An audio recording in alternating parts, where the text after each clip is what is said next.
प्यारे छात्रों, आप सभी का कुमार क्लासेज के यूट्यूब चैनल पर स्वागत है। छात्रों,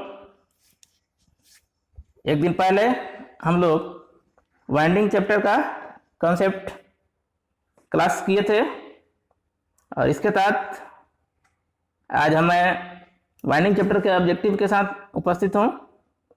उम्मीद करते हैं कि आप चैप्टर को पढ़े होंगे और ऑब्जेक्टिव क्वेश्चन में आप अपना कट ऑफ प्राप्त करेंगे। नए छात्रों के लिए सूचना दे दें कि हमारे चैनल द्वारा यूपीपीसीएल TG2 की संपूर्ण तैयारी कंप्यूटर तथा इलेक्ट्रिकल की कराई जा रही है और हम फ्री में PDF भी उपलब्ध कराते हैं और ऑब्जेक्टिव सेशन फिर उसका वीडियो लाते हैं। इस तरह आपकी संपूर्ण तैयारी कंप्लीट हो जाएगी।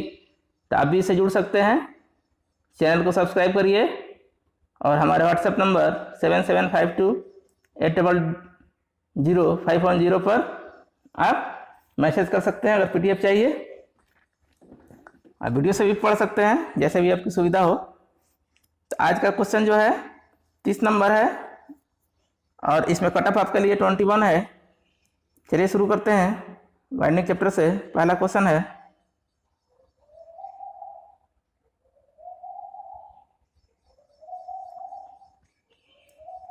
जस्ट गलत टाइप हो गया है, इसको हटा दीजिएगा। पहला क्वेश्चन है कि वेव वाइंडिंग के लिए औसत पिच का मान क्या होगा? सम संख्या में होगा कि विषम संख्या में होगा, कि सम या विषम किसी में होगा या फ्रैक्शनल होगा?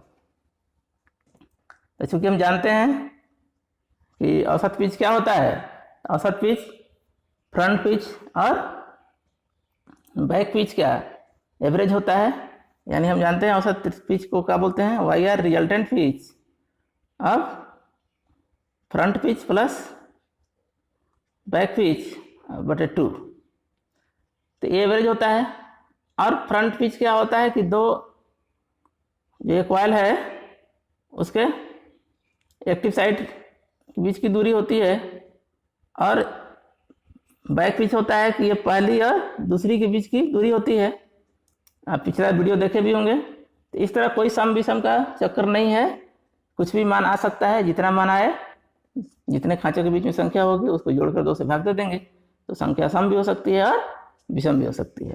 तो आंसर क्या हो जाएगा? C। 2 नंबर क्वेश्चन है, निम्न में से किस वाइंडिंग में उच्चतम EMF उत्पन्न होता है? वेव में, लैप में, कि दोनों में, कि कोई नहीं? तो उच्चतम EMF किस में होगा?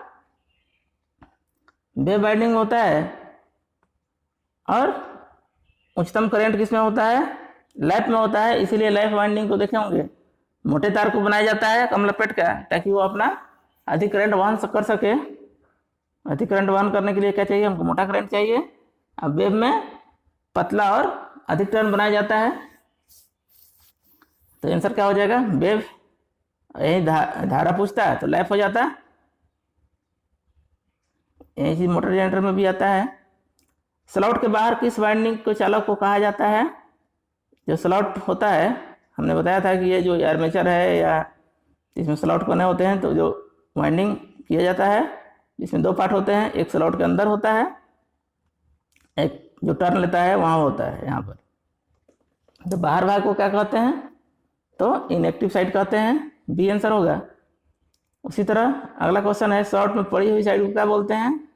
तो एक्टिव साइड बोलते हैं। और एक्टिव साइड से ही क्या होता है? EMF उत्पन्न होता है, क्योंकि एक्टिव साइड ही फ्लक्स को क्या करता है?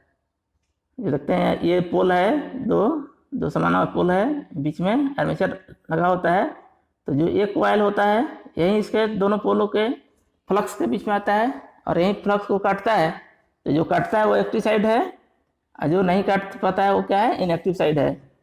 तो आप वीडियो देख लीजिएगा पिछला वाला, उसमें अच्छी तरह से मैं समझाया हूँ। ये प्रैक्टिस के लिए है। तो क्या हो जाएगा? स्लॉट में पड़ी है वो एक्टिव साइड है। Option A. 5 नंबर क्वेश्चन है, पिच फैक्टर बराबर होता है winding pitch upon pole pitch. Option B coil pitch upon pole pitch. Option C both. Option D none. Answer C होगा, बोथ होगा। क्योंकि वाइंडिंग पिच को coil pitch भी कहा जाता है या कॉइल स्पैन भी कहा जाता है, ठीक ना। क्या होता है कॉइल स्पैन या वाइंडिंग पिच?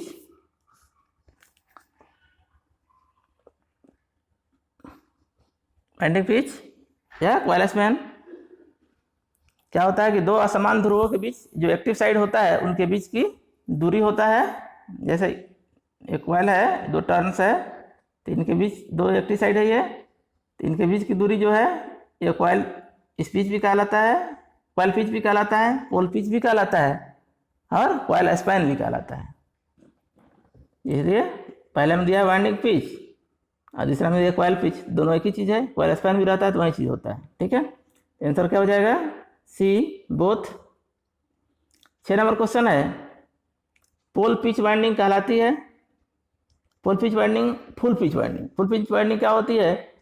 पोल पिच बराबर वाइंडिंग पिच बराबर होता है कि पोल पिच क्या होता है वाइंडिंग पिच से कम होता है। ऑप्शन सी है। पोल पिच क्या होता है? वाइंडिंग पिच से, वाइंडिंग पिच अधिक होता है पोल पिच से। आंसर क्या होगा? ए होगा। फुल पिच वाइंडिंग में क्या होता है? बराबर होता है। फुल पिच वाइंडिंग किसे कहते हैं समझ लीजिए कि जब हम कोई स्टेटर या आर्मेचर लेते हैं तो इसमें जो खांचे बने होते हैं अगर वो 180 डिग्री पर मूव करते हैं, 180 डिग्री पूरा स्पैन लेते हैं तो फुल पिच वाइंडिंग कहलाता है, और 180 से कम लेते हैं तो क्या कहलाता है? शॉर्ट पिच कहलाता है। तो फुल पिच में क्या होगा? पूरा कॉइल साइड भी बराबर होगा और फुल पिच भी बराबर होगा, इसलिए आंसर क्या होगा? ए होगा। 7 का क्या है? फ्रंट पिच वाईएफ के संबंध में क्या सही है? प्रथम कॉइल के अंतिम साइड तथा दूसरी कॉइल के प्रथम साइड के बीच की स्लॉट की संख्या। ऑप्शन बी है।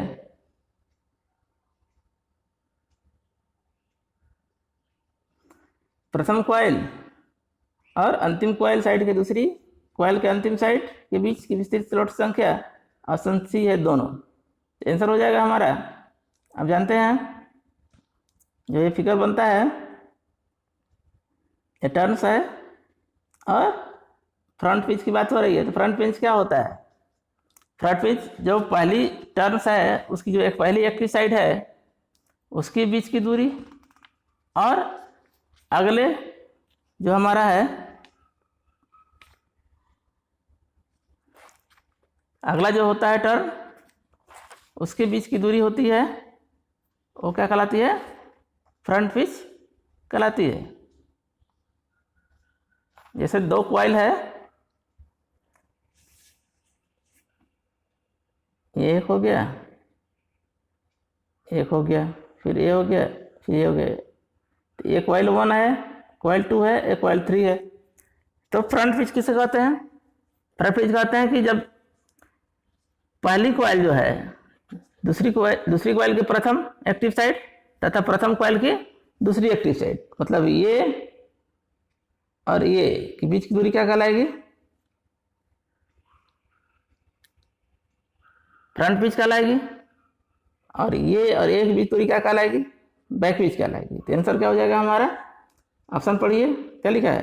प्रथम कॉइल के अंतिम साइड, ये अंतिम साइड हो गया, और दूसरी कॉइल के प्रथम साइड के बीच की स्लॉट की संख्या। तो आंसर हो जाएगा ए। यहाँ से यहाँ के बीच की दूरी की क्या कहते हैं हम लोग? फ्रंट पिच कहते हैं। 8 नंबर क्वेश्चन है उसी तरह बैक पिच के संबंध में कौन सा सही है? तो हमने क्या कहा बैक पिच से कौन सही होगा कि प्रथम साइड, प्रथम एक्टिव साइड और प्रथम अंतिम साइड के बीच की दूरी होगा। यानी अगर हम कहें अगर इस टाइप का बना हुआ है तो यहाँ से यहाँ की दूरी, ठीक है, तो आंसर बी है कि कॉइल के दोनों साइड के बीच की स्थित स्लॉट की संख्या। एक कॉइल के दो बीच है एक्टिव साइड, इसके बीच कितने स्लॉट हैं वो संख्या कहलाती है, क्या कहलाती है? Back pitch. और प्रथम और अंतिम का पाला के बीच में क्या होती है? Front pitch.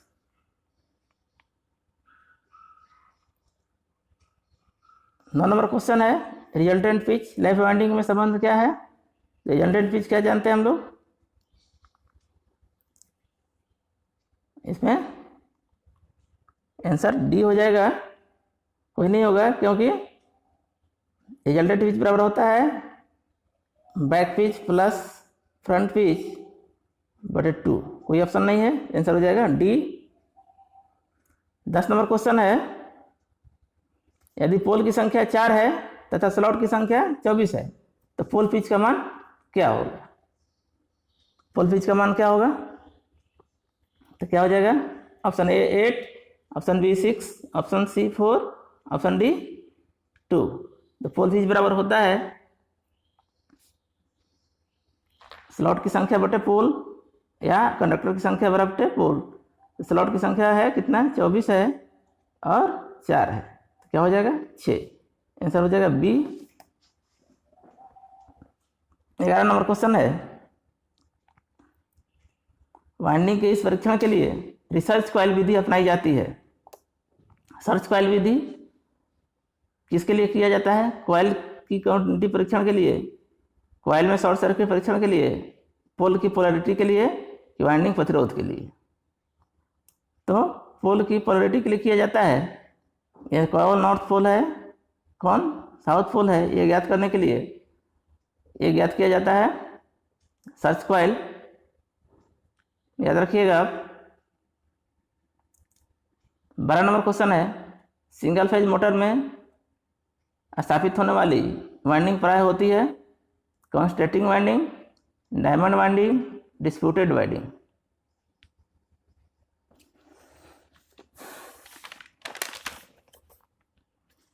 इसमें क्या होती है? कंस्ट्रेटिंग वाइंडिंग होती है। कंस्ट्रेटिंग वाइंडिंग किसे कहते हैं? जब प्रति पोल, इसका आंसर हो जाएगा कंस्ट्रेटिंग वाइंडिंग, छूट गया, लिख लीजिएगा यहाँ कंस्ट्रेटिंग वाइंडिंग। और कंस्ट्रेटिंग वाइंडिंग हम किसे कहते हैं कि यदि वाइंडिंग में कॉइल की संख्या प्रति पोल फेज की संख्या 1 हो तो क्या कहलाता है? वो कंस्ट्रेटेड वाइंडिंग कहते हैं। इसमें प्रत्येक स्लॉट में कॉइल स्थापित किया जाता है। ठीक है, जैसे हम अगर कहें तो कोई इसमें गैप नहीं रहता है, जितने स्लॉट्स हैं सब में एक कॉइल स्थापित होगा और प्रत्येक फेज के लिए प्रत्येक पोल एक निर्धारित किया जाता है। यह कंस्ट्रेटिंग वाइंडिंग कहलाता है और मोटरगोरम में इसी को ज़्यादा प्रयोग किया जाता है। 7 नंबर क्वेश्चन है, यदि सिंगल लेयर डिस्प्यूटेड वाइंडिंग में कुंडलियों की संख्या 24 है तो स्लॉट की संख्या कितनी होगी?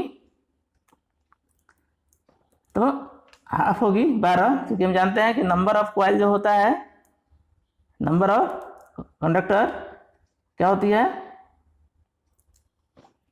2 इंटू स्लॉट की संख्या होती है सिंगल लेयर में, यानी प्रत्येक खांचे में होगा 1, और एक खांचे में क्या होता है? टर्न का 2 भाग होता है, एक्टिव 2 एक्टिव साइड होता है, इसलिए बटे 2 हो जाता है।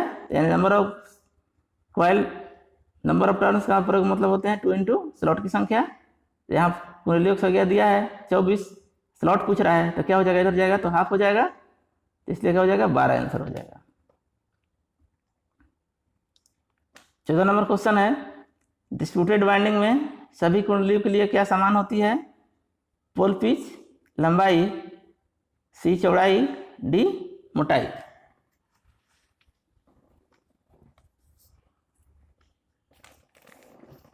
तो पोल पिच बराबर होती है, क्यों बराबर होती है डिस्प्यूटेड वाइंडिंग में?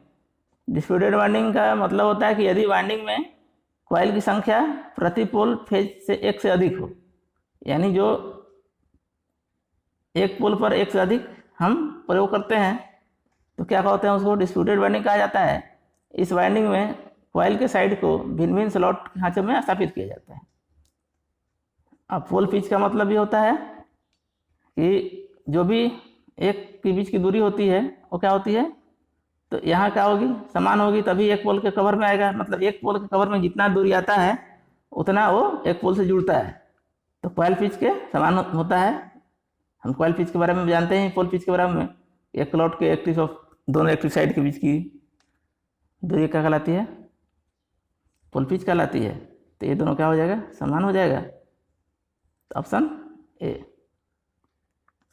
15 नंबर क्वेश्चन है, यदि किसी मोटर वाइंडिंग में प्रति पोल प्रति फेज कुंडलियों की संख्या 1 हो तो वह क्या कहलाएगी? तो वो कॉन्स्टेंटेड वाइंडिंग कहलाएगी। सी होगा, 1 से अधिक होगा तो क्या कहलाएगी? डिस्प्यूटेड वाइंडिंग कहलाएगी। ये ध्यान रखिएगा, 1 से अधिक डिस्प्यूटेड और 1 हो तो कॉन्स्टेंटेड। 16 नंबर क्वेश्चन है, 3 फेज वाइंडिंग के लिए प्रत्येक फेज वाइंडिंग में कितने इलेक्ट्रिकल डिग्री स्थापित किया जाता है? तो हमने ऐसी थ्योरी पढ़ाया था तो उसमें भी बताया था। तो जो रूल है 90 2 फेज को छोड़कर 360 बटे फेज की संख्या, 3 फेज है तो क्या हो जाएगा? 120। 17 नंबर क्वेश्चन है, आर्मेचर वाइंडिंग के अर्थ परीक्षण के लिए विधि अपनाई जाती है कौन?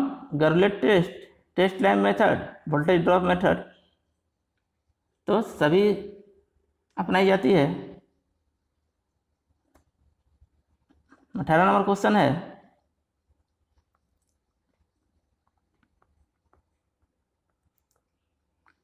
डुप्लेक्स लाइफ वाइंडिंग में प्रत्येक ब्रश के एक साथ कितने कम्यूटेटर सेगमेंट स्थापित किया जाता है? तो 2 किया जाता है।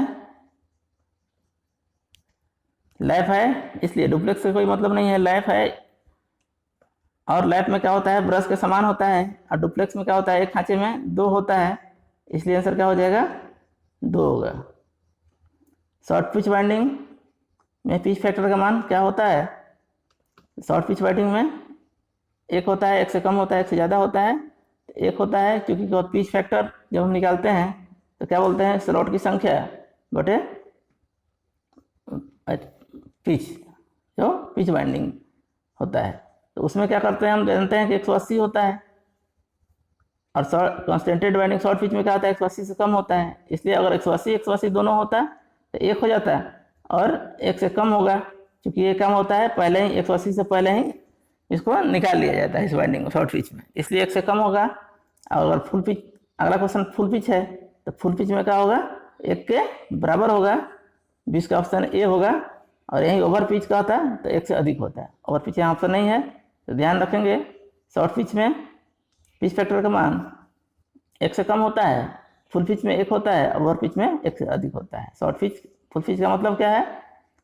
तो ये एंगल क्या है कि 180 डिग्री से पहले अगर उसको निकाल लेते हैं तो शॉर्ट पिच हो जाता है, 180 डिग्री पे निकालते हैं तो फुल पिच होता है, और 180 डिग्री से आगे और ले जाते हैं तो क्या होता है? ओवर पिच होता है। 21 नंबर क्वेश्चन है, शॉर्ट पिच वाइंडिंग में ईएमएफ मान होता है समान से कम, समान से ज़्यादा, समान। तो शॉर्ट पिच वाइंडिंग किया ही जाता है ईएमएफ मान बढ़ाने के लिए, यानी समान से क्या होगा? ज़्यादा होगा। 22 नंबर क्वेश्चन होगा कि शॉर्ट पिच वाइंडिंग में कॉइल स्पैन का एंगल क्या होता है? वही क्वेश्चन है। तो एंगल क्या होता है शॉर्ट पिच में? 180 डिग्री से कम होता है, जबकि फुल पिच में क्या होता है? 180 होता है। ओवर पिच में 180 से अधिक होता है। 23 नंबर क्वेश्चन है,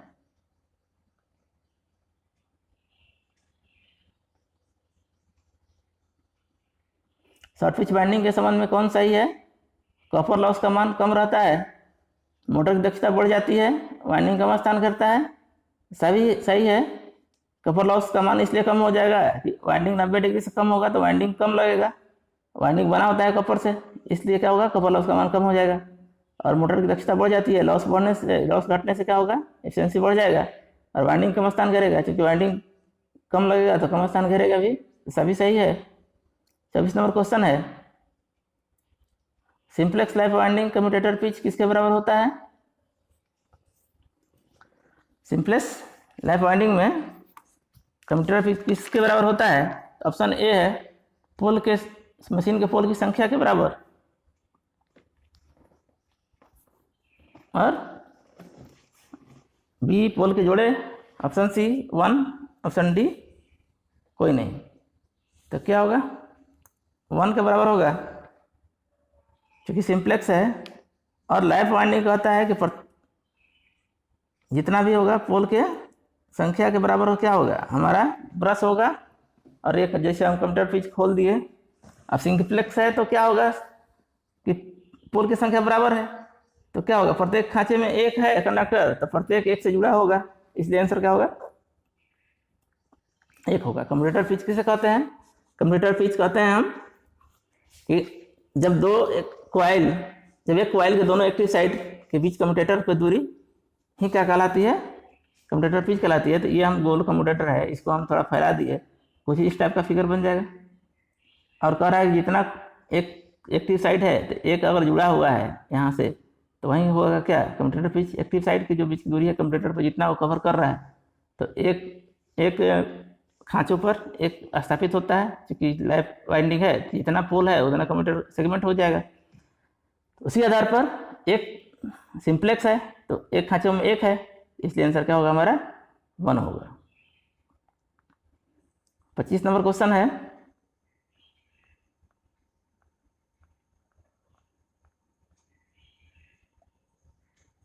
डीसी वाइंडिंग मशीन में आर्मेचर वाइंडिंग किस आधार पर निर्धारित किया जाता है? फ्रंट पिच, कम्यूटेटर पिच कि बैक पिच? तो क्या होगा? कम्यूटेटर पिच पर आधारित किया जाता है। वही क्वेश्चन है, दूसरे तरफ मार्क पे पूछा गया है। आर्मेचर वाइंडिंग जब भी बनाते हैं तो कम्यूटेटर में जितना हमारा सेगमेंट है उसी अनुसार आर्मेचर को उससे हम जोड़ते हैं अलग से, और वहीं निर्धारित करता है कि हमारा वाइंडिंग लैप वाइंडिंग होगा कि वेव वाइंडिंग होगा। 26 नंबर क्वेश्चन है, क्लोज्ड कॉइल वाइंडिंग कहाँ प्रयोग की जाती है? DC machine, AC machine, transformer कि A+B दोनों में? तो क्लोज वाइंडिंग प्रयोग किया जाता है डीसी में और ओपन कॉइल किया जाता है एसी में। तो आंसर क्या हो जाएगा? डीसी में। 27 नंबर क्वेश्चन है, इलेक्ट्रिकल मशीन के आर्मेचर वाइंडिंग में कौन सा बल उत्पन्न होता है? स्टैटिक फोर्स, चुंबकीय वाहक बल, विद्युत वाहक बल? आंसर विद्युत वाहक बल होगा, क्योंकि हम जानते हैं कि फैराडे के सिद्धांत पर कार्य करता है। फैराडे के इलेक्ट्रोमैग्नेटिक इंडक्शन क्या कहता है कि जब कोई चुंबकीय क्षेत्र में किसी फ्लक्स को कोई कंडक्टर काटता है तो उसमें एक ईएमएफ उत्पन्न हो जाता है। तो ईएमएफ मतलब विद्युत वाहक बल। 28 नंबर क्वेश्चन है, कॉइल पिच को और क्या कहा जाता है? तो वाइंडिंग पिच, कॉइल पिच या पोल पिच या A+B? तो कॉइल पिच को हम कॉइल पिच नहीं, वाइंडिंग पिच और पोल पिच भी कहते हैं। आंसर डी हो जाएगा। 29 नंबर क्वेश्चन है, वाइंडिंग कितने प्रकार की होती है? सिंप्लेक्स, डुप्लेक्स, मल्टीप्लेक्स कि सभी सही है? तो सभी सही है, क्योंकि हम जानते हैं कि जब किसी कंडक्टर के खांचे में एक हो तो उसे सिंप्लेक्स, 2 हो तो डुप्लेक्स, उसी तरह क्रम बढ़ता जाएगा। ठीक है, 3 हो तो ट्रिप्लेक्स, 2 से अधिक को क्या बोलते हैं? मल्टीपल बोलते हैं। आंसर क्या हो जाएगा? डी, मल्टीपल भी हो सकता है। और जैसे भी हमारा जो रिक्वायरमेंट होगा करंट का, उस पर हम निर्भर करते हैं इस बात का। 30 नंबर क्वेश्चन है, वेव वाइंडिंग में समानांतर पथों की संख्या कितनी होती है? तो आंसर होगा 2, क्योंकि हम जानते हैं कि वेव में ब्रश की संख्या या समानांतर पथों की संख्या 2 होती है, जबकि लैप में क्या होती है? पोलों की संख्या के बराबर होती है। लैप में हम आपको ट्रिक भी बताए थे, एक ही याद रहना है। लैप में होता है P, और P मतलब पोलों की संख्या, तो P से पोल की संख्या, इससे आप याद रख सकते हैं। तो इस तरह हमारे 30 क्वेश्चन जो इम्पोर्टेंट थे वाइंडिंग से, वो खत्म हुए। और आज शाम तक डीसी जनरेटर का कॉन्सेप्ट वीडियो आपको चैनल पर उपलब्ध होगा, आप इसे जरूर पढ़िएगा, आपके सारे कॉन्सेप्ट क्लियर होंगे। और कंप्यूटर के भी प्रैक्टिस सेट जो आज उपलब्ध हो जाएगा, उसको भी बना लीजिएगा। और पीछे जितने भी हमारे प्रैक्टिस सेट है, सबको प्रैक्टिस करते रहिए और बुक्स भी पढ़ते रहिए, मेहनत करते रहिए, सफलता मिलेगी। मिलते हैं नेक्स्ट वीडियो में। Thank you.